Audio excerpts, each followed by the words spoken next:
Buenas tardes, egresados, alumnos, profesores y público que nos sigue a través de Facebook Live.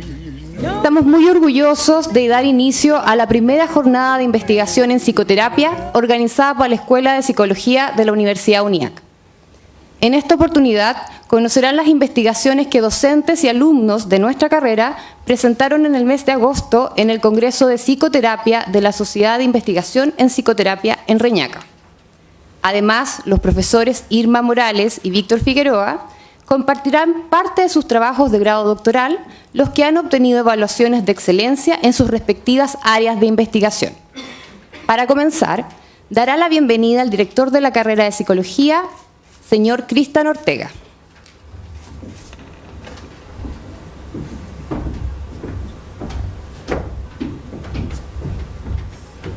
Bien, buenas tardes a todas, todos. Para nuestra escuela realmente es un gran orgullo poder tener una actividad académica como esta. Es un gran orgullo presentar trabajos bien hechos, trabajos que han sido fruto de esfuerzo, de cabeza, de corazón, de cariño, y que han tenido un fruto importante, tanto a nivel personal por cada una de las personas que realiza trabajos de investigación, como también institucional. Esta actividad se enmarca dentro de una práctica que nos ha solicitado la Comisión Nacional de Acreditación de la carrera y estamos dando respuesta a ello. En agosto de este año mandamos trabajos para ser presentados en el Congreso de la SPR, como decía Cecilia, de los cuales nos aceptaron todos los trabajos. Eso ya es un gran orgullo. Dentro de esos trabajos estaban investigaciones de nuestros alumnos terminales de la carrera, lo que nos enorgullece aún más. El trabajo bien hecho que se ha venido realizando en nuestra escuela hace ya un tiempo da frutos, y este es uno de ellos. Estamos muy contentos, muy orgullosos de nuestros alumnos, muy orgullosos de nuestros profesores, de nuestra planta docente, de Víctor, de Irma, quienes están acá acompañándonos, de que sean parte de este cuerpo de docentes interesados en investigar y que sigan siendo docentes de nuestra escuela. Espero que sea fructífera la actividad que hemos preparado para ustedes, que los invite a conocer el mundo de la investigación en psicología, en psicoterapia en particular, y espero que sea provechoso también en sus ámbitos personales y profesionales. Bienvenidos.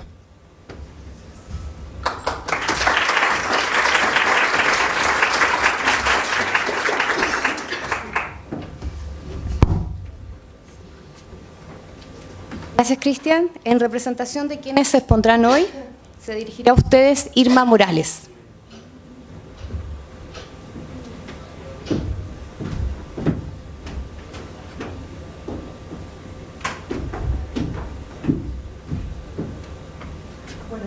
¿Se escucha? Ahí sí.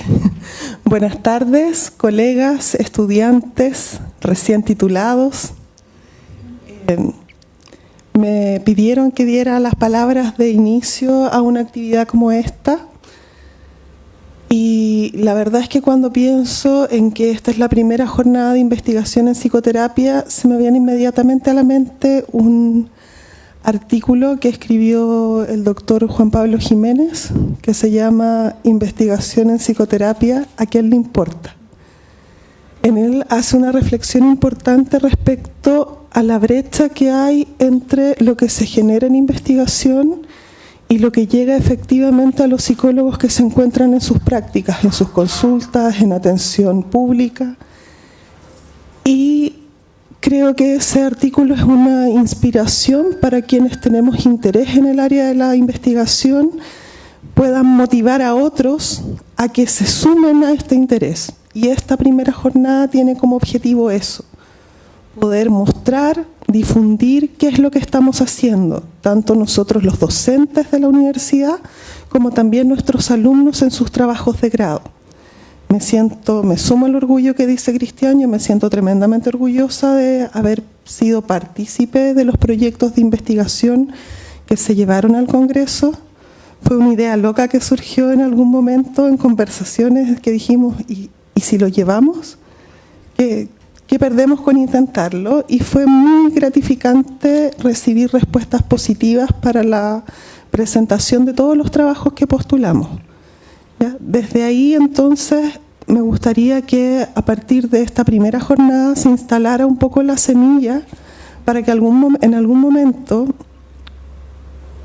la respuesta a la pregunta investigación en psicoterapia, ¿a quién le importa?, sea respondida a coro a nosotros. Bienvenidos.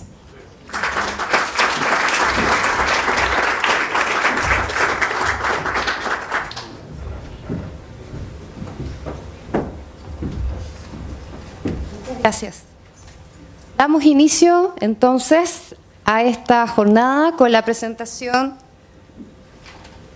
de Anaísa Ludicio y Raquel Sandrini, quienes exponen la investigación titulada Alianza Terapéutica y Construcción del Rol Profesional en Psicoterapeutas Noveles.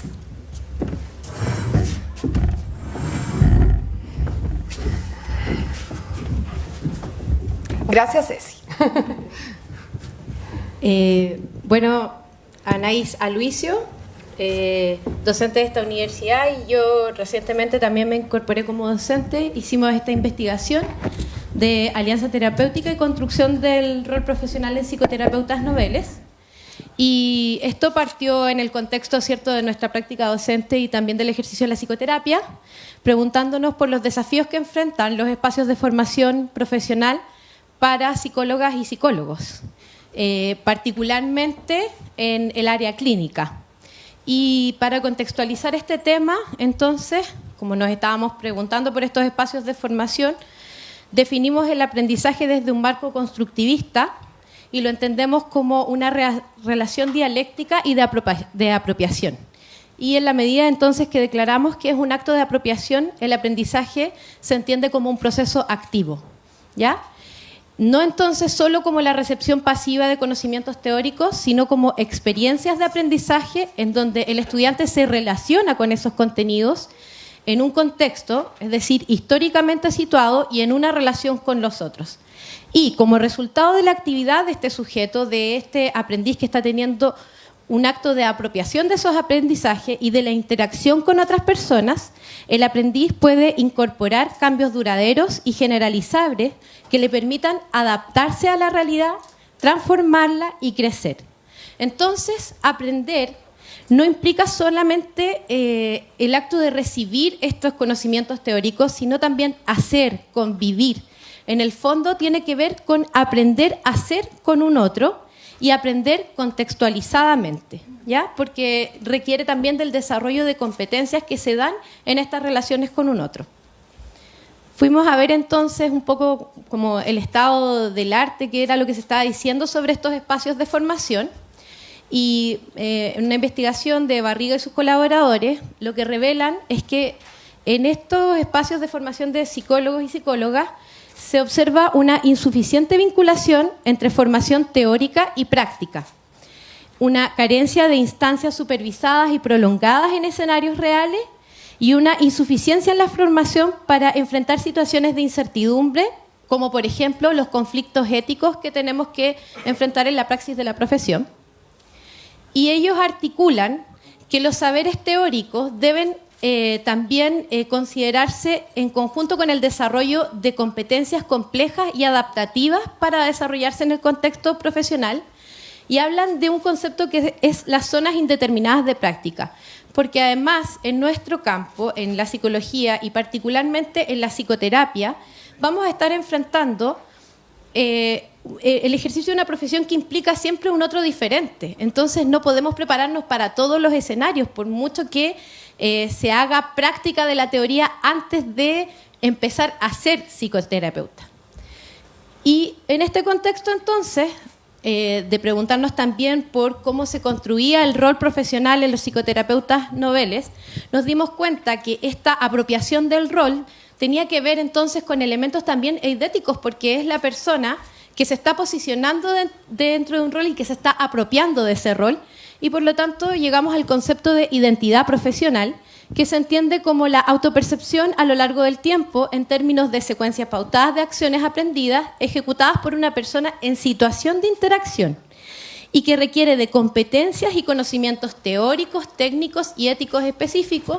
Entonces, esta formación calificada sería la que diferenciaría entonces la profesión, ¿cierto?, y el rol profesional, y asumir la identidad profesional de, en el fondo, ejercer solamente un oficio. Entonces, la pregunta era cómo posicionarse en ese rol, y en esa pregunta empezaron a aparecer cuestiones que interpelaban al ser, el hacer, la alteridad, en estos contextos de desempeño, en el fondo, ¿quién ser cuando empiezo a ser psicólogo? ¿Qué hacer? ¿De qué manera hacerlo? ¿Cómo y con quién? ¿En qué contexto? Y aparece aquí también la relevancia del entramado vincular. Porque finalmente, en el ejercicio de la psicoterapia y con la relevancia que ha adquirido la alianza terapéutica en las distintas posturas teóricas desde las cuales se hace la psicoterapia, encontramos que la apropiación del rol profesional tiene que ver con un encuentro con un paciente. En el fondo, cuando decimos somos psicoterapeutas, somos psicólogas, psicólogos, somos lo que somos porque estamos con otro.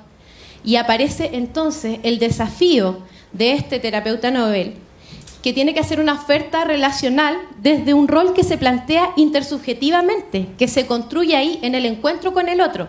Y ese otro fantaseado entonces se torna un otro real.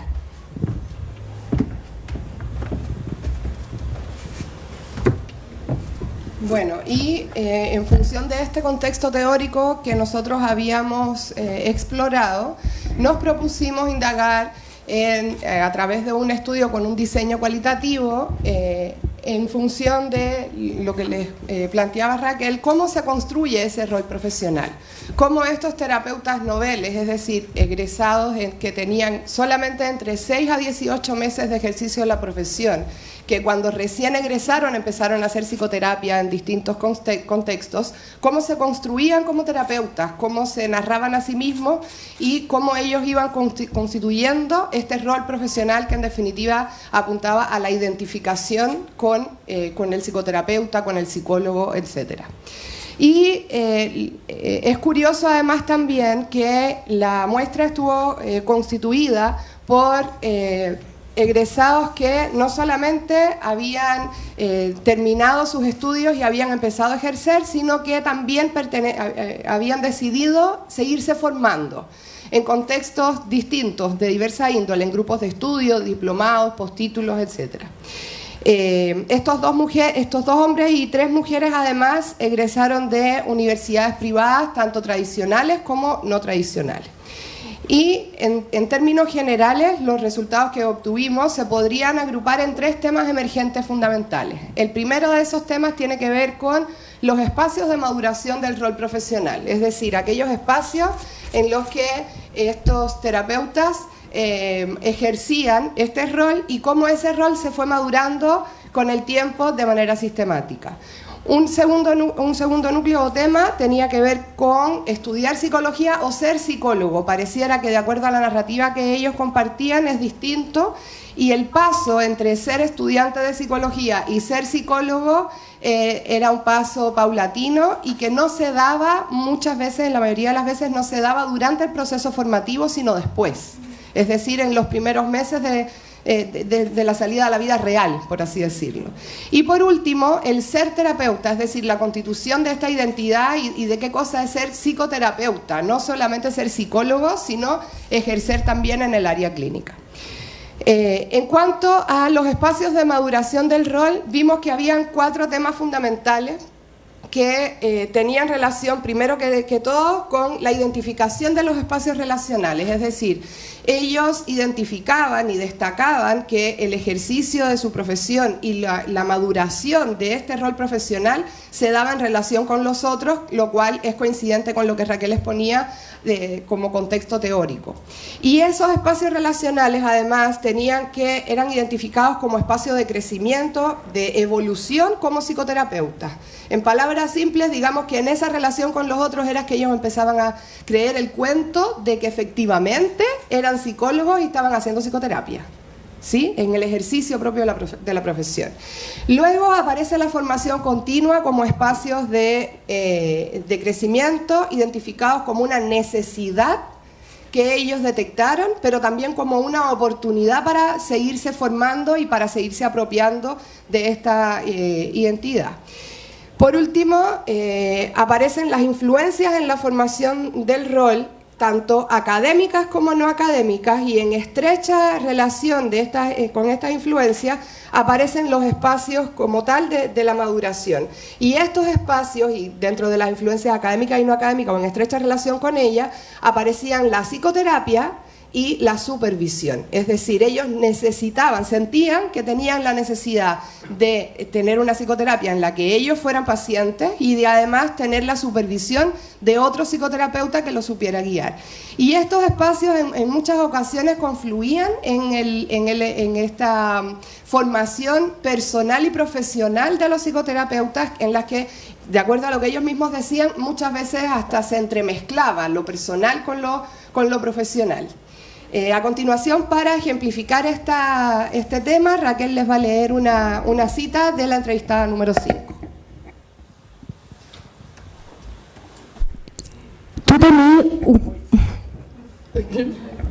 Tú tenías un profe que es como un semidios que dice como, no, y esta persona me dijo tal, y yo le dije que eso era porque le recordaba a su mamá cuando él tenía 5 años. Y es como ya, y como que hablan así como los momentos mágicos de los procesos, que es como, pero ¿cómo se te ocurrió eso? ¿Cómo? Y no cuentan que para tener un momento así, probablemente tuvieron 5 pacientes que como que no funcionó, o que no sé. Hablan mucho como si la cuestión fuera una cuestión medio mágica, y nos dan cuenta un poco como de que a veces los procesos no son tan rápidos o tan ideales como uno quisiera.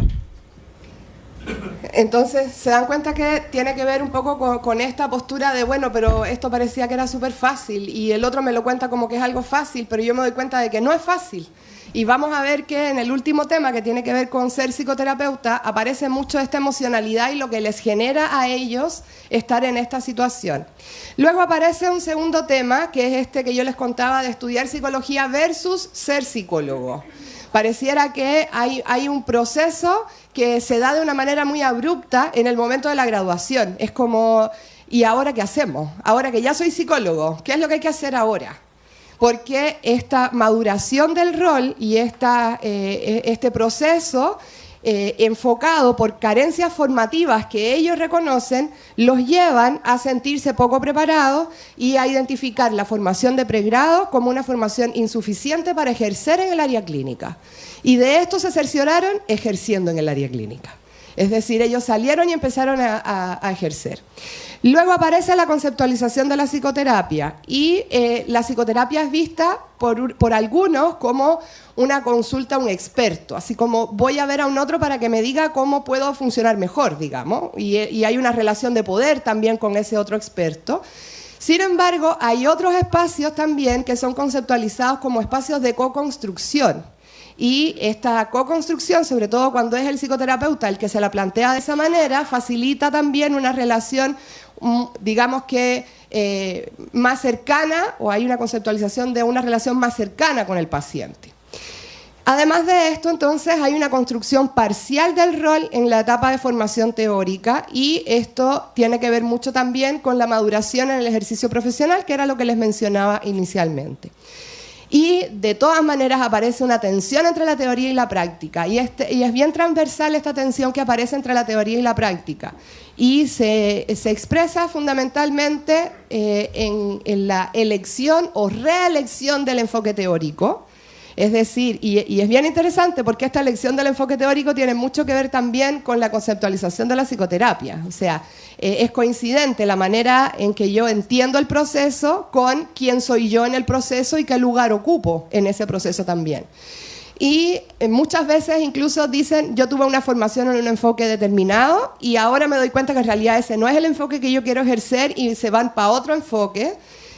Y por otra parte también encuentran la teoría como una atadura, y aquí aparecen como estos atisbos de eclecticismo, podríamos decir, de tomo un poco de cada uno porque es lo que a mí me va acomodando de cada uno, hago un mix y eso es lo que yo hago. Y por otra parte también la teoría aparece como un resguardo, es decir, si bien critican esta postura teórica que inicialmente puede ser muy rígida, también mencionan que cuando se sienten abrumados o se sienten en duda o se sienten aproblemados por un caso en específico, sobre todo, recurren a la teoría para tomar decisiones, y la teoría de alguna manera es un resguardo y los ayuda a salir de esta duda, digamos. De nuevo, en la entrevistada 5, Raquel les va a leer la cita. Cada vez me siento que salí menos preparada para hacer psicoterapia de la universidad.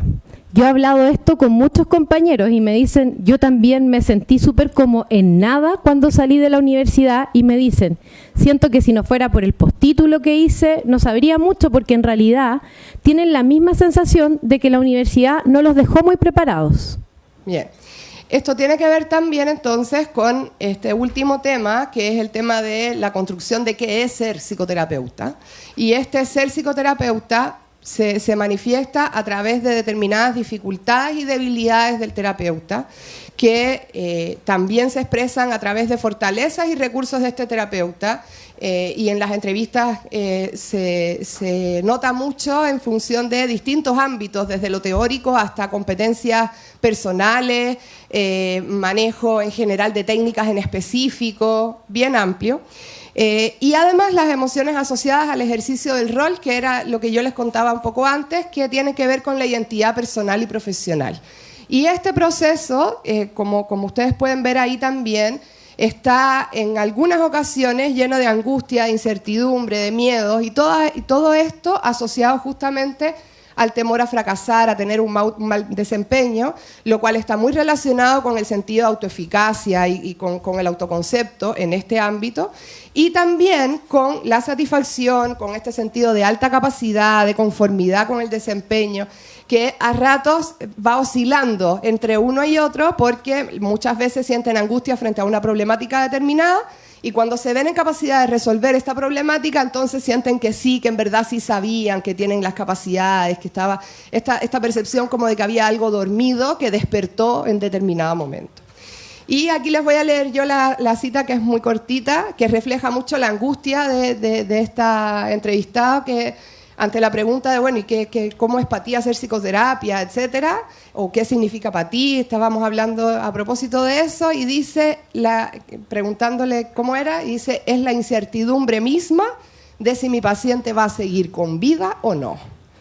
Y yo creo que eso refleja muchísimo los diferentes contextos y las diferentes situaciones a las que estos psicoterapeutas, que además se desenvuelven en contextos muy variados, la mayoría de ellos con pacientes de todo tipo, pacientes graves con ideación suicida, como pueden ver ahí también, qué sienten ellos y cuál es la emocionalidad que emerge en este proceso. Es decir, que un proceso que, si bien se puede ver desde el enfoque más del aprendizaje, etcétera, que lo vamos a retomar también ahora en las conclusiones y en la discusión que va a exponer Raquel, también es un proceso que está lleno de emociones. Es un proceso vivido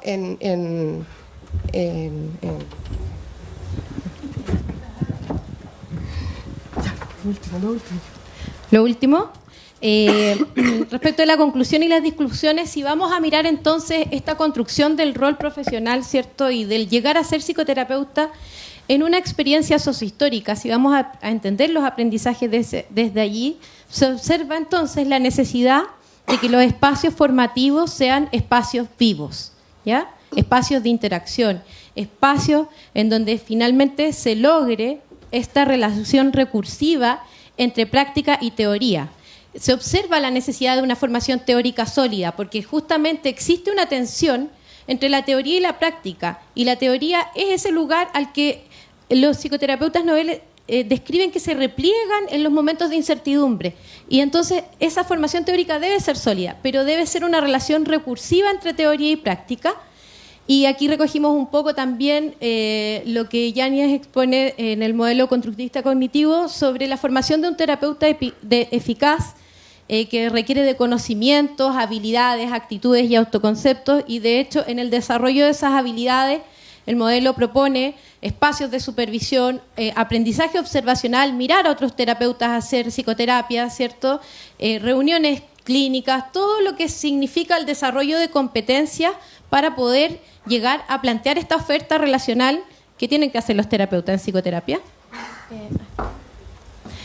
Y entonces tenemos también encontramos dentro de la investigación, ¿cierto?, que los espacios de especialización se abren en múltiples opciones. No había solamente instancias de formación formal, como postítulos o posgrados, sino también supervisiones, grupos de estudio, discusión de casos.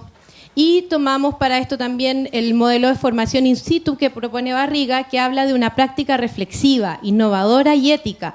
Una participación activa, además del alumnado, en el diseño de estos contextos de aprendizaje y lograr llegar, antes ojalá de egresar, ¿cierto?, a posicionarse en escenarios educativos naturales. Y entonces tenemos también aquí como eje el aprendizaje como un acto de apropiación, en donde finalmente el estudiante que se está preparando para ser un psicoterapeuta tiene que tener un proceso activo y destacamos la multidimensionalidad del proceso. Eso. Muchas gracias. Muchas gracias.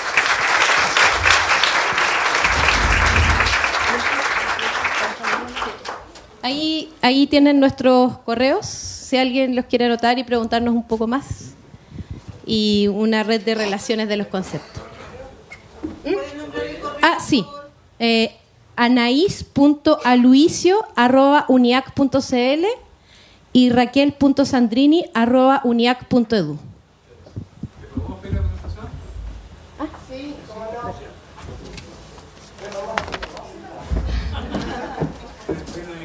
Muchas gracias a Raquel y Anaís.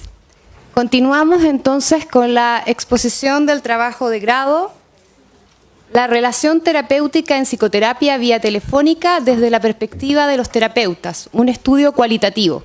Exponen Carmen Gloria Parra y Félix Castillo, quienes recientemente dieron su examen de grado hoy. Los felicitamos por eso.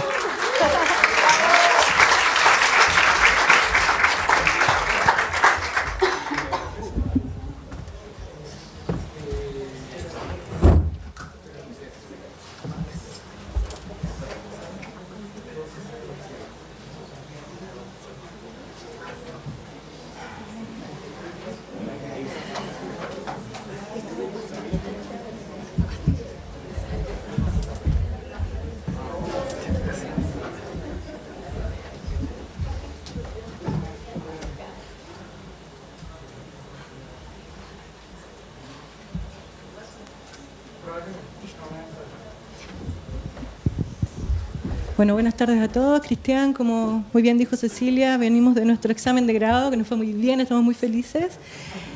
Realizamos una investigación, yo siento, increíble, con mucho trabajo, con mucho esfuerzo, con un montón de diagramas dibujados en muchos lugares, que reflejan hoy día un trabajo que siento que explica muy bien cómo se da, cómo se desarrolla la relación terapéutica en la modalidad de psicoterapia vía telefónica. Fue realizado por un grupo de 5 compañeros, José, Rodrigo, Lavale, Félix y Carmen Gloria, quien les habla, que comenzamos investigando nosotros para realizar nuestro trabajo. Primero entendimos que existe una alta cantidad de personas que sufren trastornos psicológicos, psiquiátricos, y que hay una brecha entre las personas que presentan una patología y las que son atendidas de los sistemas. Por lo tanto, esta brecha nosotros la podemos cubrir a través de las tecnologías. Existen. Y una de las grandes problemáticas o por qué esta no se desarrolla es porque justamente no conocemos la riqueza de cómo se gesta la relación, por ejemplo, terapéutica. Tan importante para que nosotros podamos desarrollar un proceso psicoterapéutico. Dentro de las cosas interesantes que encontramos es que hay, digamos, algunas fundaciones que realizan atención telefónica a distancia, como la Fundación Chile Unido, Senda, Crecer, Paréntesis, y el uso de las tecnologías también nos facilitarían el acceso de la atención de las personas que no pueden ser atendidas en una terapia tradicional, convencional, porque está el anonimato, que ayuda muchísimo, por ejemplo, personas que tienen algunas patologías, como por ejemplo fobia social, agorafobia, entre otras.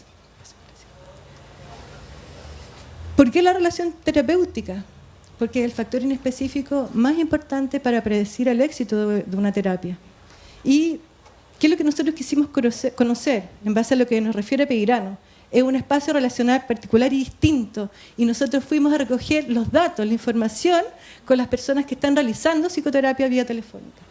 No cuestionamos la existencia de que se da la psicoterapia, y tampoco nos la comparamos en forma valorativa, sino solamente fuimos a recoger la información, queríamos saber cómo se desarrollaba. Y nosotros comenzamos a encontrar la información en la literatura, qué es lo que había, qué se sabía de la relación terapéutica de la modalidad telefónica. Énfasis en la efectividad, esos eran los trabajos que encontramos. También se exploraban las ventajas y desventajas. También se hablaba de la relación terapéutica, pero de manera tangencial, es decir, en algunos cuestionarios, en algunos, digamos, escritos que encontramos. Por lo tanto, ¿qué encontramos? Que faltaban estudios que abordaran con mayor profundidad las características particulares del espacio relacional telefónico. Y ahí surge nuestra pregunta de investigación. ¿Cómo se da la relación terapéutica en la psicoterapia por teléfono? Siguiente. A partir de ahí, nosotros planteamos nuestros objetivos del trabajo. Un gran objetivo general, que es la descripción de la percepción de los terapeutas que trabajan en psicoterapia telefónico respecto a la relación terapéutica en esta modalidad. Y desde ahí se desprenden cuatro objetivos específicos. El primero de ellos, determinar las características específicas de la relación terapéutica vía telefónica. El segundo objetivo fue identificar habilidades y herramientas utilizadas por los terapeutas para desarrollarla. El tercer objetivo fue determinar indicadores que eran utilizados por los terapeutas para valorar la calidad de dicha relación. Y por último, identificar otros elementos que pueden impactar en esta relación. Para ello, nosotros utilizamos una metodología de tipo cualitativo, de que queríamos conocer la percepción que tenían los terapeutas sobre la relación psicoterapéutica vía telefónica. Para ello, utilizamos un estudio no experimental, porque no quisimos manipular variables, sino que fuimos a recoger el dato en el minuto específico de toma de la muestra, por eso de tipo también transversal. Y para ello, utilizamos unas entrevistas semiestructuradas. Estas entrevistas fueron tomadas a un muestreo que nosotros encontramos en la Fundación Chile Unido. Esta es una institución que lleva más de 9 años realizando psicoterapia telefónica y quisimos saber cómo se gestaba la relación terapéutica en los psicólogos que impartían esta modalidad. Logramos 9 participantes que nos expresaron cómo se gestaba la relación terapéutica en la modalidad telefónica. Para ello utilizamos algunos criterios de inclusión. Nos interesaba que fueran psicólogos titulados, que llevaran un mínimo de 3 meses realizando psicoterapia y que fueran obviamente de la Fundación Chile Unido. Para realizar nuestra investigación, nosotros usamos la teoría fundamentada. ¿Por qué? Porque no encontramos mayores teorías que nos explicara cómo se gestaba la relación terapéutica en la modalidad telefónica. Entonces, ¿qué hicimos? Hicimos un diseño en donde nosotros, a partir de las entrevistas que aplicamos a nuestro estudio, pudimos encontrar características específicas, información, la cual fue primero categorizada a través de una categoría abierta, en donde la información se transforma en códigos. Esos códigos se fueron comparando, estableciendo categorías. Estas categorías se fueron estableciendo categorías mayores, hasta que llegamos a un gran árbol de categorías, que comenzó entonces a mostrarnos cómo estaba dándose la información de cómo se gestaba la relación terapéutica. Una vez establecida la categorización abierta, con la ayuda de un software, logramos entender un poquito cómo se estaba desarrollando la recolección de los datos, y posteriormente realizamos el análisis axial, el que consiste en relacionar cada una de las teorías, de las categorías obtenidas. Y en esta relación comenzamos a ver que nosotros empezamos a obtener información que necesitaba conceptualizarse. Para ello, utilizamos un modelo a la base y elegimos el modelo de Gelso y Carter. ¿Por qué este modelo? Porque hace operacionalizable y comprensible la relación terapéutica. Gelso y Carter definen la relación terapéutica como los sentimientos y actitudes que tienen los participantes el uno hacia el otro y la manera en que estos son expresados. Y señalan que la relación terapéutica está establecida en base a 3 componentes que debemos conocer. El primero de ellos es la relación real, que es muy importante porque la relación personal establecida entre paciente y terapeuta, marcada por el grado en que cada uno es genuino con el otro y percibe y experimenta al otro de maneras que ambos calzan. A su vez está conformada por la genuinidad y realismo. Genuinidad significa mostrarnos tal cual somos y el realismo es la percepción realista que tenemos del otro. El segundo elemento importante conocer es la alianza de trabajo. Es muy importante porque tiene que ver con el compromiso entre las tareas y los objetivos que se plantean en un trabajo psicoterapéutico. Y el tercer elemento es la transferencia contra transferencia, que son las emociones, las actitudes y los comportamientos que tiene el paciente que transfiere a la persona del terapeuta, y estas emociones y estas actitudes están relacionadas con sus patrones relacionales previos. Y es muy importante saber, porque nosotros también tenemos que conocerlo cuando nos relacionamos con nuestros pacientes. Y ahora nuestro compañero Félix nos va a explicar cómo nosotros unimos este modelo más la información particular encontrada en nuestra investigación. Buenas noches a todos los presentes y a quienes nos escuchan. Como comentaba Carmen Gloria, surgió información emergente a raíz de esta entrevista, donde las pudimos categorizar, y cada una de estas 4 grandes categorías responde a los objetivos específicos de nuestra investigación. Se crearon 4 grandes árboles, de acuerdo a lo mencionado por los terapeutas, donde se resaltan las características propias de la relación terapéutica vía telefónica, y se resalta que cobra relevancia las características propias de esta comunicación, donde se mencionan los aspectos que se encuentran disponibles y aquellos que no se encuentran disponibles y cómo influyen en esta relación terapéutica. También se mencionan los tiempos o timing propios de la relación, se mencionan las particularidades entre las tareas y objetivos específicos de esta modalidad versus la modalidad presencial y definen en algunos aspectos. También se menciona la inespecificidad del espacio físico, del entorno físico, donde el paciente no tiene un lugar físico definido para poder realizar la sesión. Como segundo gran árbol, se mencionan las herramientas que ocupan estos terapeutas para poder favorecer esta relación terapéutica. Se menciona el manejo de los silencios. Surgió como un aspecto emergente en nuestra investigación, dado que, y entendiendo que el silencio en la comunicación se puede interpretar como, puede generar un poco de ansiedad, pero el terapeuta debe poder manejarlo y entenderlo y poder orientarlo hacia la reflexión y exposición de los conceptos por parte del paciente. También se menciona la detección de los elementos del discurso, el cómo lo dice y el qué dice propio del paciente, y de acuerdo a esto puede interpretar estos aspectos pesquisados y poder atribuirle alguna variación en algún estado emocional del paciente. También mencionaron las actitudes del terapeuta, vistos como las disposiciones del terapeuta a la interacción, y se menciona que se requería un mayor grado de atención y concentración, así como una mayor capacidad de escucha activa en esta modalidad. Como tercer gran árbol se mencionan los indicadores que utilizan estos terapeutas para poder evaluar la calidad de esta relación terapéutica. Se menciona la inferencia sobre la actitud del paciente, estos aspectos paraverbales y verbales que se mencionan en la comunicación, como una forma de evaluar esta relación terapéutica. También surgió como un aspecto relevante la expresión verbal directa y espontánea del paciente sobre los contenidos tratados en sesión. Y también se mencionan las inferencias que se pueden hacer del discurso del paciente, donde el paciente también menciona que le hace sentido algunos contenidos tratados en sesión. Como cuarto aspecto, se aparecieron otros aspectos que impactan esta relación terapéutica vía telefónica, y de los cuales se desprenden 3 subcategorías, donde se mencionan las características del medio telefónico, entendiéndolo como las particularidades de esta modalidad telefónica y los aspectos técnicos que podrían afectar de forma negativa la comunicación como tal. También se mencionan las características del paciente que influirían, y visto como que a algunos pacientes les puede acomodar o bien no acomodar esta modalidad.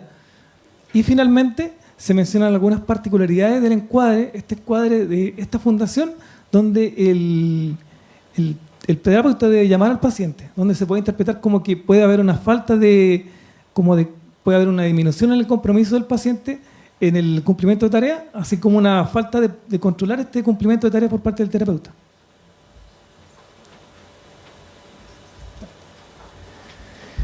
El análisis axial de estas categorías encontradas en esta interrelación queda demostrado en la siguiente imagen, donde, como pueden ver acá, aparece el paciente con sus características y cómo éstas influyen, también el terapeuta y cómo puede utilizar esta con todas sus herramientas y cómo las utiliza. También se menciona como aspecto central la relación, y tomado del modelo de Hershey-Carter, se dividen en 3 grandes aspectos, donde se menciona la relación real con el realismo y la genuinidad, también la transferencia y finalmente la alianza. También se menciona por otra parte el encuadre y cómo este influye en cada uno de los aspectos de esta relación terapéutica. Y también se mencionan los aspectos que se encuentran ausentes y presentes. Como podemos ver acá, los aspectos visuales podrían favorecer en cierta medida la aparición de la transferencia, el imaginario que tienen los terapeutas al no ver al paciente. También se menciona que los aspectos visuales ausentes influirían en la genuinidad, que la persona se muestre más genuina y honesta en algunos aspectos. Y estos aspectos visuales y contacto físico ausentes también disminuirían el realismo en la relación real. También se menciona que el encuadre, en cierta medida, podría afectar de forma negativa el cumplimiento de tareas y objetivos, tal como mencionaba.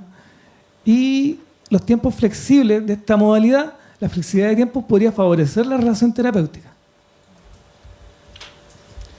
Aquí tenemos otra imagen donde se puede esquematizar la interacción paciente-terapeuta en esta modalidad. Por un lado tenemos al paciente y por otro lado tenemos al terapeuta, donde los dos tienen aspectos que se encuentran ausentes, como la vista y el contacto físico, y solamente un aspecto presente, que es la voz, con los aspectos paraverbales y verbales. Central, consideramos que la conciencia influía en esta interacción y podía ser utilizada por el terapeuta. Aquí también el terapeuta se menciona con lo que puede pesquisar del discurso, como la velocidad de la respiración, la velocidad de la voz, la respiración, el tono, y lo puede llevar a traducir algunos aspectos que no se encuentran disponibles a aspectos disponibles. También se mencionan algunas herramientas y algunas habilidades que puede gestionar para poder favorecer esta interacción. Y aquí puedo mencionar como a modo de ejemplo, en una interacción paciente-terapeuta, donde el terapeuta detecta que el paciente aumentó el volumen de su voz. Entonces el terapeuta pesquisa este aumento en el tono de voz y detecta e infiere un cambio en el sistema emocional. El paciente se puede haber enojado. Entonces llega y corrobora verbalmente con el paciente y confirma. Y le pregunta, por ejemplo, señor, levantó el tono de voz, encuentra enojado, le molestó algún contenido tratado. Y el paciente a lo que puede responder que no, que solamente pasaron vehículos por fuera de mi casa y por eso tuve que levantar el tono de voz. Por favor, siguiente. Y en honor al tiempo, como relevancia de nuestro estudio, surge la necesidad de conceptualizar este conocimiento experiencial de estos terapeutas para poder ayudar a terapeutas nuevos que se inicien en esta modalidad o bien terapeutas antiguos para poder favorecer su herramienta en pos de la relación terapéutica. También se menciona la posibilidad de potenciar los elementos disponibles en esta modalidad. Se menciona y también podemos difundir esta modalidad como una alternativa válida y viable para poder ejercer psicoterapia en unos aspectos que no se podría de otra forma. Y finalmente, como línea de investigación, surge replicar en una mayor muestra y con una diversidad de enfoques. También explorar la percepción de los terapeutas, complementar con una investigación donde se evalúe la percepción propia de los pacientes en cuanto a la relación terapéutica, indagar un poco más en la dinámica de los silencios, en esta ansiedad que provoca, y también poder incorporar cómo se da la transferencia al producirse estos silencios. Y también probar cómo se produce el aspecto contratransferencial por parte también de los terapeutas. Y finalmente, indagar otra modalidad de atención. Por ejemplo, el Skype, donde se encuentra el contenido visual, se encuentra presente y hay otros que no se encuentran presentes. Y espero que le haya agradado nuestra investigación y muchas gracias.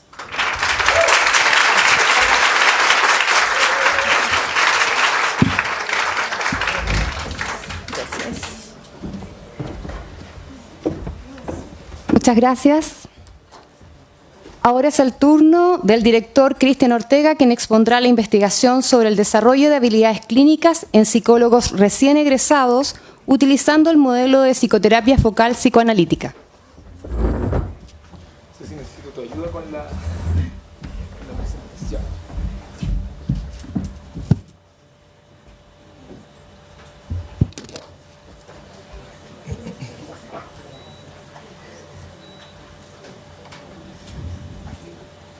Ahí está.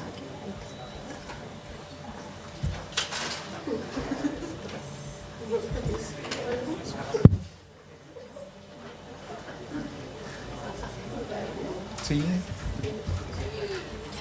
Ya. ¿Aló? Bien. Yo necesito confirmación, entonces le voy preguntando si se entiende lo que voy diciendo, me tienen que decir que sí. ¿Ya? Bueno. El título de esta presentación se llama Desarrollo de habilidades clínicas en psicólogos recién egresados utilizando el modelo de psicoterapia focal psicoanalítica. Fue presentado en el Congreso de la SPR y los autores son Cristian Ortega y Claudia Sanzana. Bien, vamos a partir por un marco conceptual bastante amplio para llegar a algo bien micro, ¿ya? Y esto es súper importante para todos los terapeutas que quieran iniciar su carrera profesional, porque incluye aspectos legales, ¿ya? Entonces, para acreditar la carrera de psicología nosotros tuvimos que cumplir con ciertos criterios específicos para las carreras de psicología que define la Comisión Nacional de Acreditación. ¿Bien? Uno de ellos tiene que ver con el perfil profesional y la estructura curricular que deben tener las mallas de la carrera de psicología. ¿Bien? Entonces, en el punto 4.2 dice que el psicólogo es un profesional generalista de formación científica cuyas competencias son el diagnóstico, la evaluación y la intervención. ¿Bien? Hasta ahí no hay ningún problema. Sabemos entonces que las mallas curriculares nosotros tenemos que hacerlas en función de estos requerimientos. Ahora bien, el 4.3 dice que el perfil profesional que define la unidad debe contener al menos las siguientes habilidades y competencias propias del psicólogo. Nuevamente, diagnosticar, planificar, desarrollar y evaluar procesos y programas en la área de la psicología educacional, organizacional, clínica, social comunitaria y otros campos de la acción social. Por lo tanto, ¿qué entiende uno acá? Que es una competencia del psicólogo poder diagnosticar y evaluar, ¿cierto? Bien, aquí viene el problema. En Chile existe un código sanitario. ¿Hay alguien de acá de profesionales de la salud? ¿O que estén vinculados con eso? ¿Sí? Ya. Existe un código sanitario que es un decreto con fuerza de ley, ¿cierto? Del año más o menos 67. 69 quizá. Y acá se considera como ejercicio ilegal de la profesión médica todo acto realizado con el propósito de formular diagnóstico, pronóstico o tratamiento en paciente o consultante en forma directa o indirecta por personas que no estén legalmente autorizadas para ejercer la medicina. ¿Se entiende? Chuta, estamos en un problema grave, además, ¿cierto? Dice además que los servicios profesionales del psicólogo, porque está abajito de lo que es la ley médica, los servicios profesionales del psicólogo comprenden la aplicación de principios y procedimientos psicológicos que tienen por finalidad asistir, aconsejar o hacer psicoterapia a las personas con el propósito de promover su mayor desarrollo personal. Por lo tanto, la psicoterapia sí es parte de nosotros. Lo que no es parte de nosotros sería el diagnóstico. Bueno, ustedes tienen psicodiagnóstico además en la malla. Bueno, cuando estos profesionales presten su servicio a personas que estén mentalmente enfermas, deberán poner de inmediato este hecho conocimiento de un médico especialista y podrán colaborar con este en la atención del enfermo. Por lo tanto, toda acción que realice un psicólogo en práctica, tanto pública como privada, porque esto regula toda acción profesional, ¿cierto?, va a tener que contar con un médico que ni siquiera es un médico, dice médico especialista, no dice psiquiatra, pero se entiende que es un psiquiatra, ¿cierto? Por lo tanto, lo que uno legalmente debería hacer cuando atiende a un paciente es tener la supervisión o el visto bueno de un médico psiquiatra, ¿ya? Eso no se cumple hoy día en Chile, ¿ya? Y entonces aquí hay una parte importante que uno debería trabajar, ¿cierto?, para regularizar. Preguntas que surgen entonces en función de esto. cómo integrar el código sanitario con los criterios de evaluación de las carreras de psicología, ¿cierto? ¿Qué tipo de trabajo deberían buscar nuestros egresados como psicólogos clínicos sin especialización que quisieran dedicarse al ámbito clínico? ¿Cuál debería ser la participación médica en los tratamientos psicoterapéuticos guiados por los psicólogos? Y finalmente, el título de esta presentación, ¿cuáles serían las habilidades clínicas que deberían desarrollar los estudiantes de psicología en su formación de pregrado? Y con esta pregunta nosotros nos vamos a quedar, ¿ya? Aquí, para responder esta pregunta, uno se tiene que ir a ámbitos legales y ya entrar como a otros ámbitos fuera del rol profesional. Por eso es tan complejo. Y nosotros los psicólogos generalmente no llegamos a muchos consensos ni acuerdos. Y somos más bien peleadores que colaborativos, lamentablemente. Bien, como antecedente, en la universidad creamos un grupo de estudio en psicoterapia focal psicoanalítica que lleva 2 años, ¿ya? Esta es una actividad extracurricular vinculada a la red de egresados, inició en marzo del 2017, participan 12 egresados y o titulados de la carrera y realizan actividades como revisión y discusión de textos teóricos, atención de un proceso psicoterapéutico a un paciente real tras espejo por 1 año, análisis posterior de cada una de las sesiones, entre otras actividades con frecuencia semanal, ¿cierto? Y estamos terminando el 2.º año, ¿ya? ¿Por qué elegir un modelo de psicoterapia focal psicoanalítica? Este es un modelo que, a diferencia del psicoanálisis, porque esto no es psicoanálisis y ni pretende serlo, tiene ciertas características que son bastante deseadas, ¿cierto? En primer lugar, implica brevedad, implica objetivos limitados, implica focalización sobre diferentes aspectos de la persona, ¿cierto? Y que responden, y tienen que responder además al motivo de consulta, porque si no, estamos trabajando en algo que no es porque el paciente viene. Y finalmente, tiene una orientación práctica cercana a la clínica. Nosotros no vamos a buscar metateorías sobre la función -K de Bion, por ejemplo, sino que nos vamos a centrar en la búsqueda de patrones relacionales disfuncionales que afectan el funcionamiento de una persona en su ámbito laboral, afectivo, interpersonal, etc. Bueno, entonces buscamos antecedentes respecto al ser terapeuta, muy cercano a lo que ya presentó Anaís con Raquel, y encontramos que Arroyo, el 2017, señala que la formación y experiencia de convertirse en psicoterapeuta implica una dimensión emocional, sin relegarla únicamente al análisis personal y a las supervisiones. O sea que, además de la supervisión y el propio análisis personal, hay una dimensión emocional implicada que es más amplia en el convertirse como terapeuta. Además de ejercer la labor desde una técnica aprendida, como por ejemplo una psicoterapia focal psicoanalítica, el terapeuta ejerce su trabajo desde un arte en el que se expresa su singularidad y creatividad. Por lo tanto, estamos dentro de un modelo ideográfico, no nomotético. Me voy a saltar esto porque es un poco... redunda un poco en lo mismo, para mostrarle esto muy importante.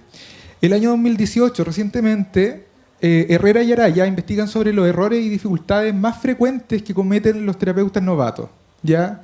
Y aquí se habla, por ejemplo, de la interferencia de los propios conflictos, dificultando la interacción self-otro y el establecimiento de límites adecuados entre mi self, el otro self y la intersubjetividad entre los self.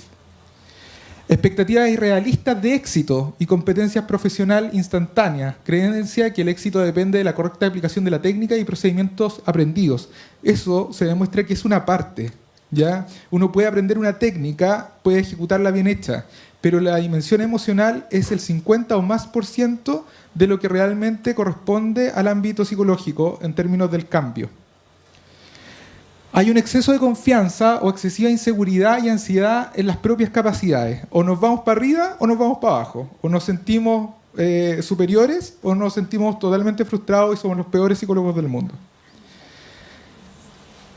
Miedo a la confrontación. Dificultad en el manejo de la relación y el trabajo con el aquí y ahora de la sesión. Es difícil para los psicólogos nobles decirle al paciente, veo que te está enojando con lo que te estoy diciendo. O hay una parte tuya que hace esto y otra parte tuya que hace esto otro. Entonces no entiendo cómo se juntan esas partes. Por ejemplo, todas las estrategias de confrontación cuestan mucho, ¿ya? Y los terapeutas tienden a no usar esta estrategia terapéutica dentro de una relación terapéutica. Hay errores de timing, hay impaciencia al preguntar e intervenir junto con empujar el proceso. Los terapeutas entonces estarían no escuchando, sino que actuando el pensamiento, ¿ya? Hay errores de diagnóstico. Se centran estos psicólogos nobles en buscar patología, en sobrediagnosticar resistencias del paciente y confundir la etiqueta con la persona. Para los modelos que trabajamos con diagnóstico, esto es tremendamente importante, porque nosotros sabemos que un diagnóstico es una forma comprensiva de poder entender la subjetividad y la realidad de una persona, pero en ningún caso va a ser, obviamente, una etiqueta. ¿Bien? Errores de diagnóstico, buscar patología, esto tiene mucho que ver con que todos los pacientes nuevos son borderline. Todos son limítrofes, ¿ya? Se cortó el limítrofe, bueno, puede ser, pero no sé, ¿se le pasaron los tragos? No, el limítrofe. Entonces se van hacia patologías graves, rápidamente. Como habilidades clínicas, nos quedamos con una definición de Caballo, que es una psicóloga colombiana que ocupa a la vez una definición de Yáñez, y que esto está en Rincón 2016. Dice que las habilidades clínicas es toda herramienta que requiere un psicólogo clínico en el ejercicio de su profesión. Destrezas que van desde el uso y aplicación de conocimientos teóricos específicos, pasando por habilidades comunicativas indispensables en la relación terapéutica y finalmente características personales que influyen en el abordaje de los casos. Por lo tanto, son 3 aspectos tremendamente importantes de poder relevar como habilidades clínicas. Tuvimos una pregunta de investigación: ¿cuál fue la experiencia de los psicólogos que participaron en el grupo de estudio de psicoterapia enfocal psicoanalítica respecto al desarrollo de sus propias habilidades clínicas? Como objetivo general, describir la experiencia de estos psicólogos, ¿cierto? Y 2 objetivos específicos que dicen relación con describir las representaciones que tienen los psicólogos sobre sus habilidades clínicas y explorar las habilidades clínicas que los psicólogos pudieron incorporar o desarrollar en el grupo de estudio, pensando de que esto obviamente potenciaba el desarrollo de habilidades clínicas. Este es un estudio exploratorio desde una perspectiva cualitativa. Participaron 5 egresadas graduadas del grupo. La técnica de recolección de datos fue una entrevista semiestructurada.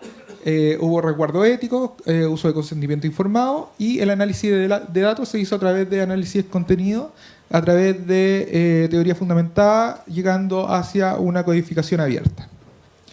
Bien, entonces les voy a explicar rápidamente cómo emergieron las categorías. En primer lugar, de las entrevistas realizadas emergen estos códigos, que ya lo explicaron anteriormente, ¿cierto? Y una serie de códigos que están hablando de lo mismo hacen emerger una categoría. Todos los que tuvieron metodología cualitativa acá sabrán de lo que estoy hablando, ¿cierto? Entonces, supervisar, realizar prácticas, supervisión, psicólogo personal, propios procesos terapéuticos generan y emerge entonces una categoría que hemos denominado necesidades de formación del psicólogo clínico en pregrado. Luego, describimos a qué se refería cada categoría. En este sentido, esta categoría en particular se refiere a la necesidad percibida de los participantes respecto a la formación clínica en la carrera de psicología. ¿Bien? Entonces tenemos códigos que levantan categoría y que permiten hacer una codificación abierta.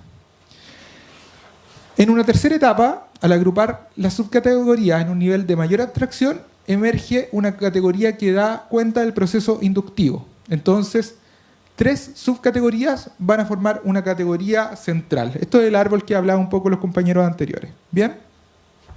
Entonces, ansiedades frente al paciente, construcción de confianza del terapeuta en sus capacidades y necesidades de formación del psicólogo clínico en el pregrado van a formar la gran categoría experiencia inicial de un psicólogo en la práctica clínica, que engloba entonces estas 3 subcategorías. ¿Sí?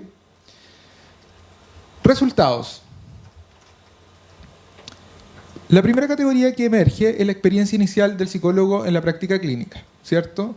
Y para dar cuenta de esto, tenemos la siguiente viñeta. Creo que es muy tentador salir y atender a un paciente y creer que uno lo hace bien. Salir de la práctica y atender a un paciente sin apoyo. Eso es caer en la omnipotencia. Y es heavy, porque uno no sabe interpretar las contratransferencias. Entonces los errores pueden ser importantes.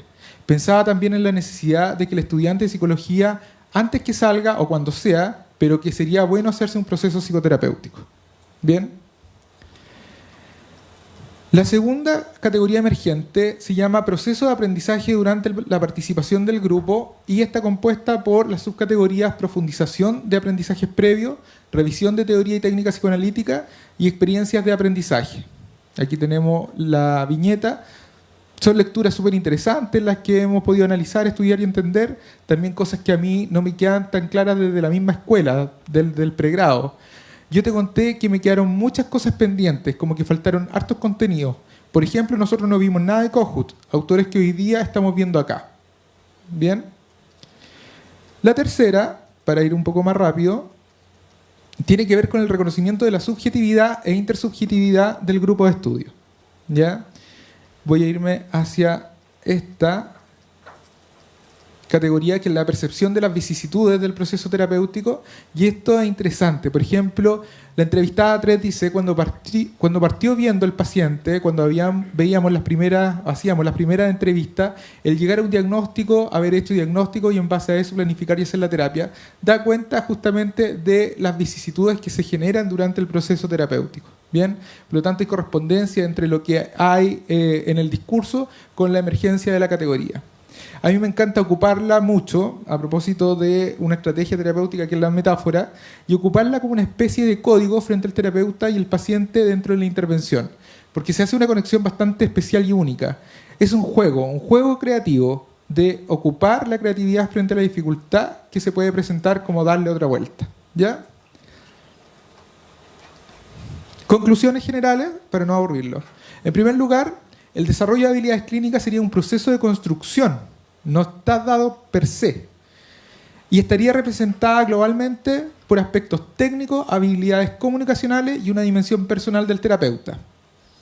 Serían parte de estas habilidades la empatía, la escucha activa, el respeto de los tiempos del paciente, la autoexploración y continuamente profundizando en teoría y técnica.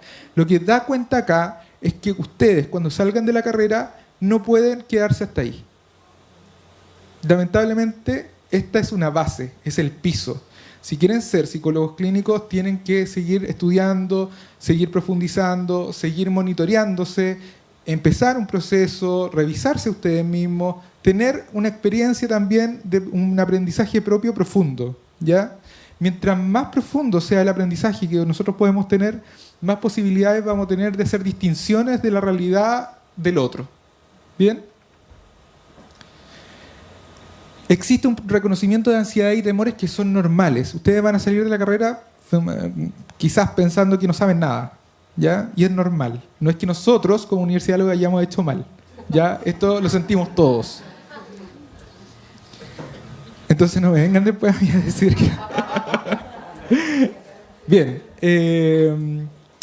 El proceso terapéutico tras espejo es un ejercicio que enriquece las habilidades clínicas. Todas las entrevistadas dan cuenta de eso, de la riqueza y cómo ellas pueden imaginarse, verse, estar dentro del proceso e involucrarse en el espejo. Por lo tanto, esta es una actividad que ya sea en role-playing o a través de la realización de psicoterapias reales, ayuda mucho a la formación. Y esa es una información a la vez que nutre a nuestra escuela, que nutre a nuestros docentes respecto a cómo ir mejorando la práctica de la psicoterapia.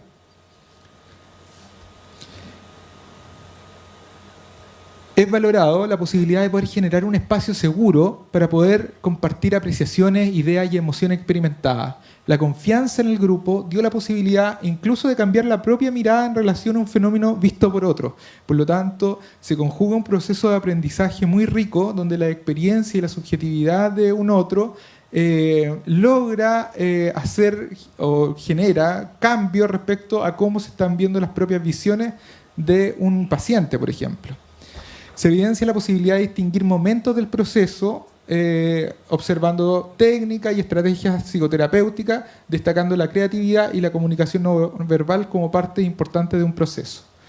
Y finalmente emerge la posibilidad de transferir este conocimiento a sus propias prácticas, ¿ya? Lo que es también tremendamente importante como experiencia de aprendizaje.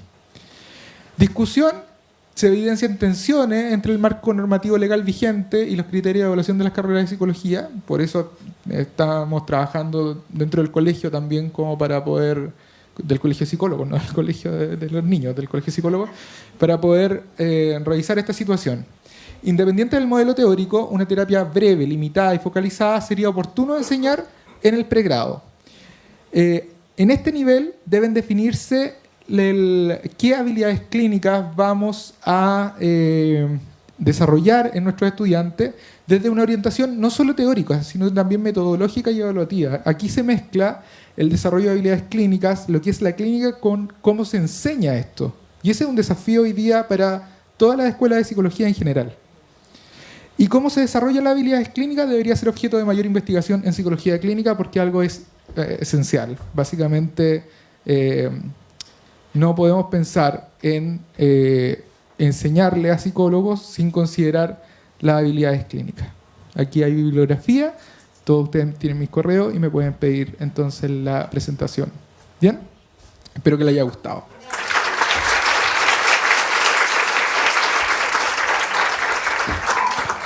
Antes del café podemos hacer una ronda de preguntas, ¿cierto?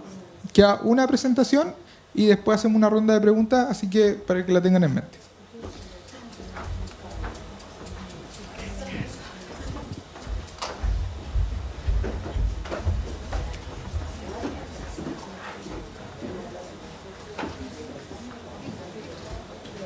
Bueno, como dijo Cristian, vamos a finalizar esta primera parte con la exposición de la tesis doctoral, relación entre modos de actividad mental, proceso de cambio subjetivo y episodios relevantes en el proceso terapéutico de pacientes con trastorno de personalidad límite, de la docente Irma Morales.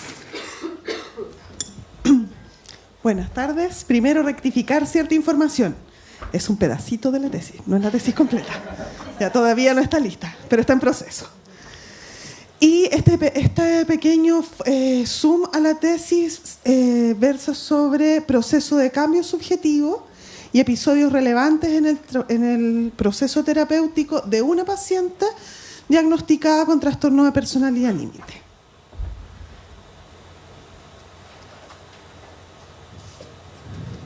Entonces, para contextualizar un poco el marco general de la tesis y de dónde surge esto, tenemos un primer elemento grande que es el proceso terapéutico con pacientes con trastorno de personalidad límite. Nosotros, me imagino que varios de ustedes saben, la gran mayoría de los que veo acá son de cursos más avanzados, pero los que no, los pacientes con trastorno de personalidad límite son pacientes especialmente difíciles de tratar, ¿ya? Principalmente por las características que definen el trastorno, que tienen que ver con una imagen establemente inestable, distorsionada, y por derivado de lo mismo, el establecimiento de relaciones muy difíciles, muy caóticas, ¿ya? Eso, considerando lo que han dicho varios de los presentadores ya, donde el foco de la psicoterapia, o sea, la base de una psicoterapia es el establecimiento de una relación, hace que trabajar con pacientes con trastorno de personalidad límite sea especialmente difícil, porque es particularmente difícil establecer una relación terapéutica para trabajar, ¿ya? Y desde ahí entonces que el estudio del proceso terapéutico con este tipo de pacientes haya estado más focalizado en la efectividad de los tratamientos más que en el proceso propiamente tal. Eso porque es lo prioritario originalmente. O sea, en algún momento estos pacientes fueron tratados con tratamientos tradicionales y se veía que no mejoraban, al contrario, empeoraban. Y por lo tanto, desde esa evidencia se hizo necesario desarrollar tratamientos específicos que pudieran servir para trabajar con este tipo de pacientes, y desde ahí entonces que la lógica haya estado puesta en estudiar la efectividad de los tratamientos más que lo que pasa en el proceso del tratamiento en sí. Entonces, la mayoría de los estudios se ha focalizado entonces en evaluar la efectividad y no en el proceso de cambio o en las características de la interacción entre paciente y terapeuta. Y es en ese contexto entonces que hoy día, ya año 2018, y esta tesis surge el año 2011, 2012 por ahí, me interesa a mí en lo particular tratar de estudiar algo que no haya sido explorado todavía, que es precisamente cómo se relaciona el paciente y el terapeuta y cómo es el proceso de transformación que el paciente lleva a cabo en la psicoterapia. Para ello, entonces, yo tomo dos elementos. Primero, episodios relevantes de la terapia, ¿ya? Porque cuando uno observa la terapia y quiere saber qué es lo que pasa en ella, las terapias suelen ser largas, cada sesión dura entre 45 y 50 minutos, y las terapias pueden ser además, o sea, cada sesión dura eso, y podemos tener terapias que van desde 7 sesiones, 10 sesiones, 20 sesiones, 80 sesiones, y por lo tanto, mirar todo el proceso de pronto es poco eficiente. Y desde esa lógica, entonces, esto no se me ocurrió a mí, se le ocurrió a muchos autores antes que yo me metiera a investigar en psicoterapia, se trabaja habitualmente con la identificación de episodios relevantes dentro de la terapia, que permitan entonces identificar cuáles son los momentos donde pasa algo que importe y mirar en el fondo ese microproceso, ¿ya? Y el modelo de trabajo que yo estoy utilizando es una identificación de episodios relevantes de cambio y estancamiento. ¿Ya? Los episodios de cambio y estancamiento se identifican a partir de una metodología desarrollada por la profesora Marianne Krause. No sé si la conocen, ella es una investigadora en psicoterapia chilena muy reconocida. Y luego, una vez identificados estos episodios, a mí me interesaba mirar, bueno, estos son los episodios que importan, y entonces, ¿cómo es la interacción entre paciente y terapeuta en estos episodios? ¿Ya? Y ahí entonces, después de una revisión bibliográfica muy larga, para decidir de qué forma operacionalizar esto que yo llamo interacción paciente y terapeuta, finalmente decidí trabajar con una metodología observacional donde se evalúa el modo de actividad mental que tienen paciente y terapeuta, ¿ya? Entendiendo los modos de actividad mental como la disposición que tiene tanto el paciente como el terapeuta y que puede ser de 3 tipos. Racional, cuando hay un predominio sin integración de los otros elementos de lo que entendemos como racional. Reactivo, cuando hay un predominio sin integración de lo racional, de lo afectivo. Y lo reflexivo, que implica una integración de lo afectivo y lo racional. Exacto. Eso es la tesis completa, esa es la idea de la tesis completa. Lo que yo les voy a mostrar hoy día es solo el circulito del medio, la descripción de un proceso terapéutico de una paciente y cómo ha sido su proceso de transformación subjetiva durante esta terapia. Entonces, la pregunta que responde esta presentación hoy día es cómo es el proceso de cambio subjetivo en el proceso terapéutico en una paciente con trastorno de personalidad límite.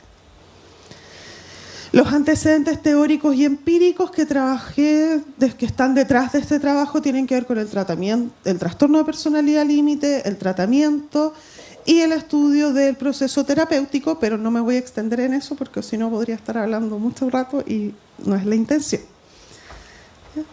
Los objetivos entonces tienen que ver con describir el proceso de cambio subjetivo y los episodios relevantes, específicamente caracterizando la evolución de los indicadores de cambio genérico en una paciente con trastorno de personalidad límite y caracterizar los episodios de estancamiento de una paciente con trastorno de personalidad límite. La metodología, esto es los participantes, tengo 2 niveles, ¿ya? En un primer nivel está el proceso terapéutico y la paciente. Y en un segundo nivel está el total de episodios de cambio y el total de episodios de estancamiento de esta paciente. La psicoterapia duró 17 sesiones. Ya esta es una terapia que está completa.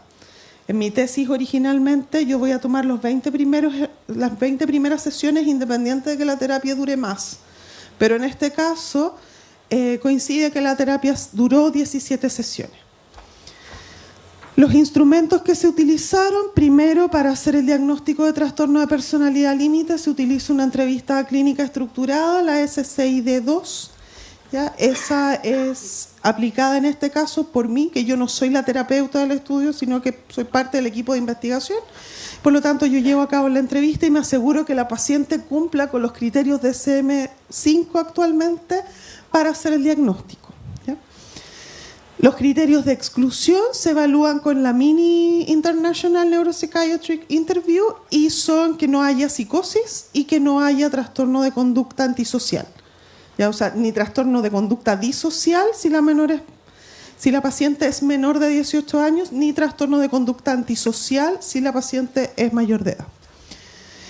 Hay una metodología de identificación de episodios de cambio y estancamiento y el listado jerárquico de indicadores de cambio y el listado de temáticas de estancamiento para hacer la caracterización.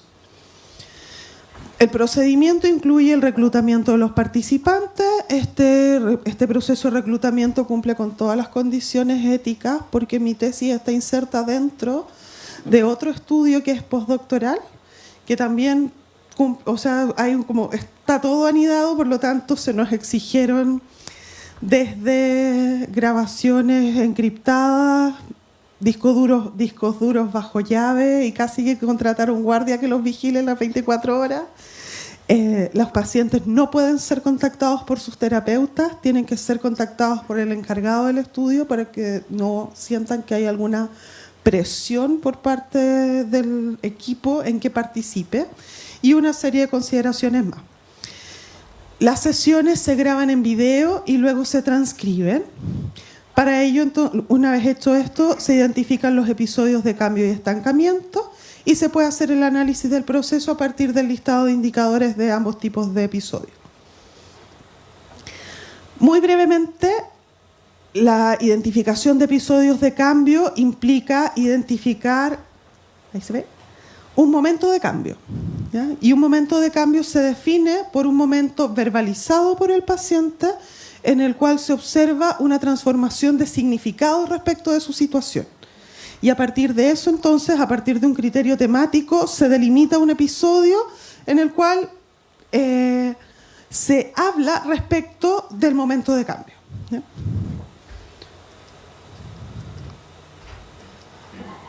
Y tiene un inicio y un fin. Luego, los episodios de estancamiento tienen una identificación similar, sin embargo, no hay un momento de estancamiento. Precisamente el estancamiento se define como un periodo de la terapia donde se detiene el proceso de cambio y lo que se observa es una reedición del patrón disfuncional que tiene el paciente durante la sesión.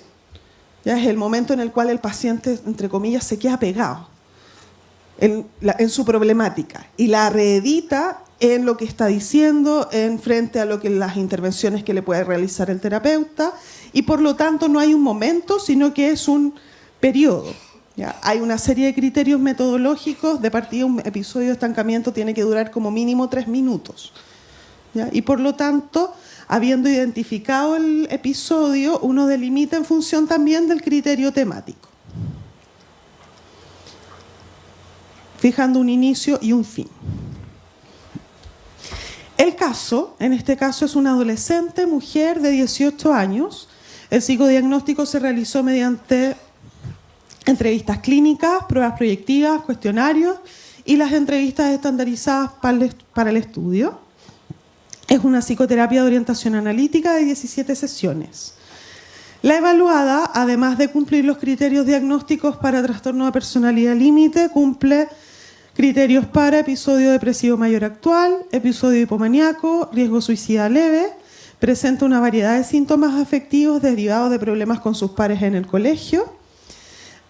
Hay en el área de trastornos de angustia, cumple criterios para trastorno de angustia actual sin agorafobia, fobia social, TOC, trastorno obsesivo compulsivo y trastorno de ansiedad generalizada actual. O sea, pueden entender que esta es una paciente con mucha angustia, muchos síntomas afectivos, por lo tanto, muy difícil de trabajar con ella.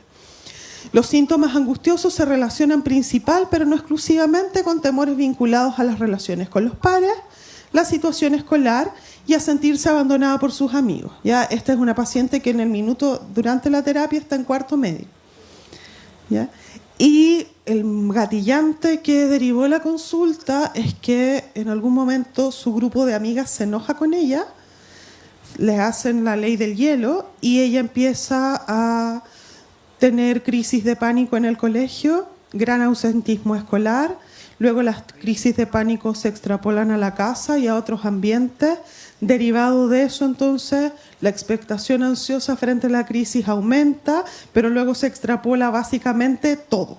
Entonces la paciente está muy angustiada. Y a todo eso se suma que en el eje 2 cumple criterios para trastorno de personalidad límite. Además, en el motivo de consulta también hay un consumo problemático de alcohol, porque adivinen cuál es la solución para manejar la angustia. Consumir. Y entonces consume, los papás se enojan, tiene problemas con otras personas y entonces el círculo de la angustia se mantiene. Los resultados. Encontramos 7 episodios de cambio y 9 episodios de estancamiento, ¿ya? Estos 7 episodios de cambio se ven en esta línea, las pelotitas son cada una de las sesiones, ¿ya? Y por lo tanto llama la atención en primer lugar que durante las 4 primeras sesiones no hay nada, ¿ya? Lo cual es llamativo porque habitualmente durante las primeras sesiones debería aparecer como mínimo los indicadores más básicos que tienen que ver con el reconocimiento de un problema, la aceptación de la necesidad de ayuda, la aceptación de los propios límites, que es lo que moviliza que el paciente adhiera al tratamiento. En esta paciente, durante estos primeros episodios, estas primeras sesiones, no hay nada de eso. Recién en la 5ª sesión aparece un episodio de cambio cuyo temática es el descongelamiento de formas habituales de entendimiento, comportamiento y o emoción. Lo cual significa que se saltó todos los primeros porque efectivamente, como vamos a ver después, no están muy sólidos. O sea, si bien hay una comprensión de que parece ser que la forma en que la cual yo estoy entendiendo lo que me pasa no es la única posibilidad, no hay una muestra de mayor capacidad para reformular esto y apropiarlo y hacerlo y cuestionarme qué rol tengo yo en esto. En la sesión 7 recién aparece un indicador de cambio el 2, que es aceptación de los propios límites y reconocimiento de la necesidad de ayuda. Consideramos que esta paciente tiene una sesión a la semana, por lo tanto, recién casi después de 2 meses de terapia, aparece en ella la conciencia de parece ser que no puedo hacer esto sola y necesito que otra persona me ayude. Después de eso, 3 sesiones donde no aparece nada. Y en la sesión 11 aparece la manifestación de un comportamiento o emoción nuevos. Tiene asterisquito porque ese es un cambio que es extra sesión. Es decir, no se observa directamente en la sesión, sino que ella en la sesión relata que fuera tuvo una manifestación de un comportamiento nuevo. Sesión 12 nada y en la sesión 13 aparece un indicador de nivel 7, reconocimiento de la propia participación en los problemas. Ya llevamos ahí más de 3 meses de terapia y recién ahí aparece un indicador que es bien de la primera fase. 14 no hay nada. También hay en la 13, hay también un cambio extra sesión que es manifestación de un comportamiento o emoción nueva. En la sesión 14 no pasa nada. En la sesión 15 hay un nuevo episodio de cambio, también extra sesión, que tiene que ver con una resolución del motivo de consulta original. Se abuenó con las amigas. Y ese abuenarse con las amigas viene un poco a borrar todo lo que pasó, toda la necesidad de cambio, y finalmente se traduce en que, además de haber manifestado eso, les voy a mostrar después la de estancamiento, comienza a surgir, en realidad ya no tengo nada más que hacer en terapia porque yo venía porque tenía estos problemas y como estos problemas ya están resueltos, entonces no tengo nada más que hacer acá. Hay una reconceptualización de los propios problemas, o sea, logra hacer algún tipo de resignificación de lo que sucedió, sin embargo, esto no da como para que pueda visualizar otras de las temáticas que se han estado intentando trabajar en la terapia, pero que no no funciona. Luego, en estancamiento, acá están las mismas 17 sesiones, vemos que durante las 3 primeras tampoco hay nada, lo que también es llamativo, porque uno dice, bueno, ¿y qué pasó en las primeras 3 si no hay ni cambio ni estancamiento? Y aparecen episodios de estancamiento en la sesión 4, 5 y 6. ¿Ya? En la sesión 4, atribución a otros de los propios problemas, aparición de sentimientos de incompetencia, es decir, parece ser que yo no soy capaz de cambiar, yo no puedo hacer las cosas bien. En la sesión 5, negación de la necesidad de ayuda y no aceptación de los propios límites. En la sesión 6, nuevamente, aparición de sentimientos de incompetencia. En la 7, nada. Luego nos vamos a la 8, atribución a otros de los propios problemas. Es decir, una forma de entenderlo, aparecen ciertos reconocimientos respecto a su responsabilidad, pero al mismo tiempo afloran otros problemas donde ella se deshace de su involucramiento, no se hace responsable de los propios actos, hay resistencia a pensar acerca de nuevas posibilidades de sí misma. Luego de eso, un largo periodo sin nada. Y luego en la sesión 15, un cuestionamiento del terapeuta como profesional competente, es decir, puede ser que haya más cosas que yo necesite hacer, pero tú no te la podís. No creo que esto me esté sirviendo. En la sesión 16, nuevamente cuestionamiento del terapeuta como profesional competente. Y finalmente, después de esa sesión, se concerta el término de la terapia en la sesión 17, pero no desde una alta clínica, sino que básicamente ella dice, yo no voy a venir más, mis papás me dieron permiso para no venir más, así que me voy. ¿Ya? ¿Qué elementos son interesantes para pensar en la discusión?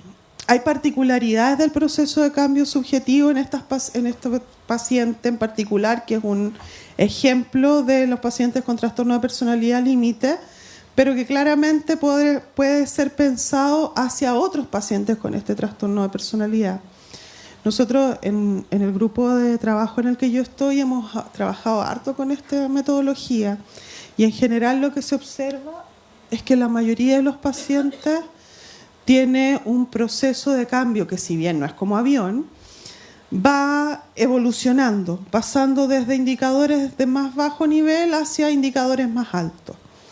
¿Ya?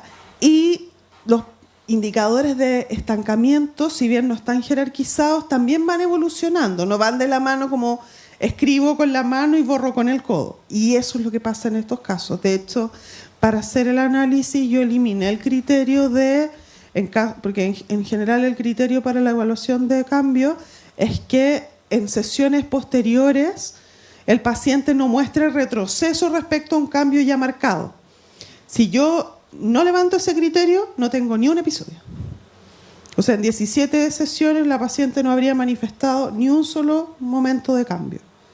Y eso es grave, ¿ya? Y refleja lo difícil que es nuestro trabajo con este tipo de pacientes, sobre todo considerando que esta paciente es parte de un estudio donde se están formando terapeutas para trabajar con una terapia específica para este tipo de pacientes, no una terapia cualquiera. ¿Ya?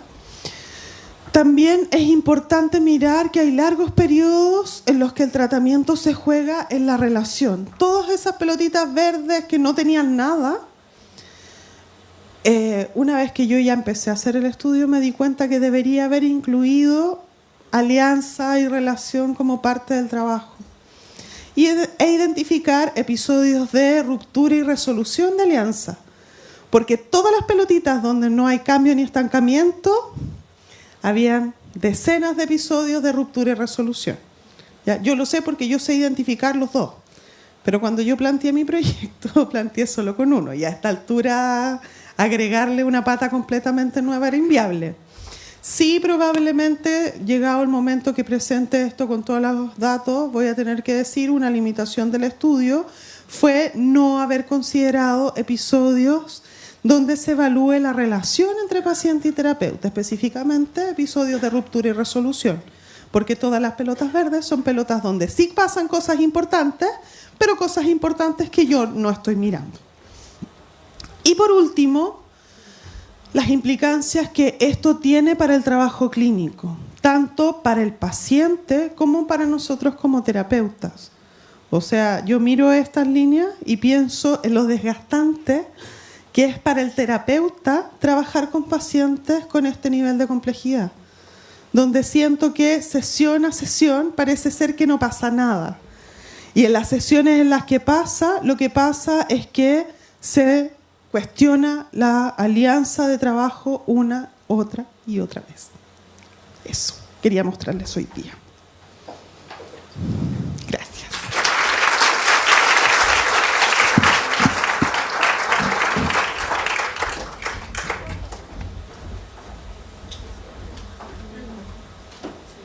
Muchas gracias, Irma. Hacemos la invitación ahora a quienes quieran preguntar a los expositores de esta primera parte. Puede levantar la mano y dirigir su pregunta al grupo o al expositor. Le van a pasar el micrófono ahora. ¡Ay, mira! Ahí está el micrófono. ¿Allá?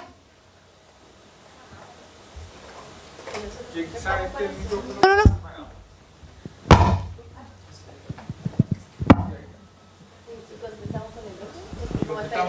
Aló, sí, se escucha bien. Buenas tardes, soy Francisco. Soy alumno preparando la exposición del examen de grado. Y quiero una pregunta para Irma. Si consideró una variable que yo no sé si la nombró, se me pasó. Al parecer esta paciente, 18 años, viene, ¿qué tan voluntaria viene a la terapia? Es una niña, fue obligada por los padres, tomó conciencia en algún momento de que quería hacer un proceso psicológico, se evaluó esa variable o no. Yo creo que es fundamental, en términos generales, en cualquier proceso psicológico, que el paciente ponga de lo suyo, si no, cualquier diagnóstico va a ser muy difícil de lograr un cambio. Eso es mi consulta. Sí. Todos los pacientes que son parte de este estudio, en principio, llegan en forma voluntaria, ¿ya? Eso digo en principio y entre comillas voluntaria, porque básicamente... perdón. Me bajo acá. ¿Aló? Ahí sí, perdón. Digo entre comillas en forma voluntaria porque... Sabemos que los trastornos de personalidad particularmente son bastante egosintónicos y eso significa que no los sufre, o sea, voy a reformular, los sufre mucho quien los padece, pero también mucho su entorno. Y muchas veces quien los padece los sufre, pero no se da cuenta el grado de participación que su forma de ser tiene en este sufrimiento. Y en ese sentido son egosintónicos porque el sujeto lo vive como así soy yo. Y por lo tanto es el resto el que se tiene que adaptar a mí. En esa lógica, esta paciente llega mucho más aquejada y su motivo de consulta, más que con el trastorno de personalidad a la base, tiene que ver con la serie de síntomas que tienen eje 1. Los síntomas depresivos, los síntomas ansiosos, el consumo de alcohol. Y principalmente el motivo de consulta tiene que ver con el consumo de alcohol que estaba siendo desmedido y que había llevado a que sus padres se alarmaran muchísimo y pusieran, desplegaran de alguna forma estrategias para manejar la situación que antes nunca habían desplegado. Eso implica un nivel de interés mayor y mucho castigo. Y por lo tanto, desde ahí surge la motivación de ella de participar en psicoterapia. Eso significa que en la medida en que desaparece el gatillante de los síntomas ansiosos más reconocido, que es esta discusión, pelea con las amigas, el salir del colegio y tener la posibilidad de ingresar a un mundo nuevo que ella significa que va a ser completamente distinto, que es la universidad, sumado a la disminución del consumo de alcohol, en el fondo desaparece esto y ella siente que ya no necesita venir más, lo cual también nos lleva a cuestionarnos En términos clínicos, ¿qué tan importante es la construcción de un motivo de consulta de mayor profundidad? Y también, ¿qué es lo que nosotros esperamos del tratamiento para este tipo de pacientes? Porque de pronto ella, tal vez si nosotros tuviésemos a esta paciente en un estudio donde estuviéramos evaluando éxito o fracaso terapéutico, tal vez ella diría, no, la terapia fue exitosa, fue sirvió. Yo llegué y estaba súper angustiada y tomaba más de la cuenta y ahora no tomo y ya no tengo tanta angustia. Y por lo tanto, el tratamiento sirvió. ¿Por qué? Porque no tiene mayor conciencia de que hay aspectos de base y llegados a otros momentos en los cuales se encuentre frente a situaciones de mayor estrés y demanda, van a gatillar nuevamente los síntomas afectivos, los síntomas ansiosos, la ideación suicida, las conductas de riesgo como el consumo de alcohol u otras conductas. Sabemos que es más grande, como dice el dicho, hijos más grandes, problemas más grandes. Eso. ¿Alguien más? Sí. Los invitamos a tomar cafecito o un juguito, yo creo, con este calor. Volvemos en 15, 20 minutos. 15. Si no, Víctor se va a quedar. Oye, Víctor, tú me mandaste PDF, no sé si sirve el pasador. O si quieres, anda yo lo pruebo por mientras, para tomar.